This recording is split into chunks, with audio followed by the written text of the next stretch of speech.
Dira and Divan. Hello. Dira, Divan, Mom, Dad.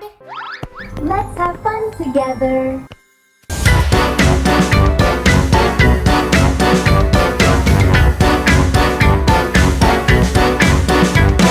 அது ஒரு ரொம்ப ரொம்ப சூடான மதிய நேரம். வீடு முழுக்க அமைதி, அதிக அமைதி. அப்பா சோபாவில் உருகி படுத்திருந்தார். கையிலிருந்த செய்தித்தாள் மெதுவா கீழே சரிந்தது. அம்மா கைபேசியில் ஸ்க்ரோல் பண்ணிக்கிட்டு இருந்தாங்க. தீரா வாயை பெருசா திறந்து கொட்டாவி விட்டாள். வாயை விழுந்துடுமோன்னு போல. திவின் சோகமா காற்றை குத்தினான். Tick tock, tick tock. அப்போ திவினுக்கு ஒரு விஷயம் கவனத்துக்கு வந்தது. மாடி பங்கா சுத்தவே இல்ல.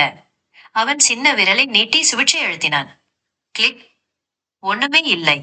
மறுபடியும் அழுத்தினான். கிளிக். அதுக்கப்புறம் பங்காவுக்கு கண்கள் திறந்தது. எனக்கு ஓய்வு வேணும்னு பங்கா புலம்பிச்சு. அனைவரும் உறைந்து போனாங்க. தீராவின் முடி நிமிர்ந்து நின்னது. திவினோட கண்கள் முகத்தை விட பெருசா ஆயிடுச்சு. அப்பாவின் செய்தித்தாள் காற்றுல பறந்தது. அம்மாவின் கைபேசி கீழே விழுந்தது. தீரா பங்காவை பார்த்து கத்தினாள். திவின் அதைவிட பெருசா கத்தினான். பங்காவுக்கு கோபம் வந்துடுச்சு. அது வேகமா, இன்னும் வேகமா, அதிக வேகமா சுத்த ஆரம்பிச்சது. வீவுஷ், கிராஷ். திரைகள் பறந்தது.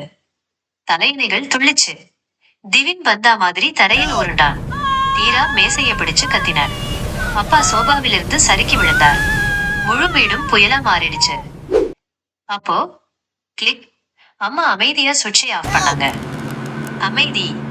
எல்லாம் காற்றிலேயே உறைஞ்சு போச்சு. பங்கா சாதாரணமா ஆயிடுச்சு.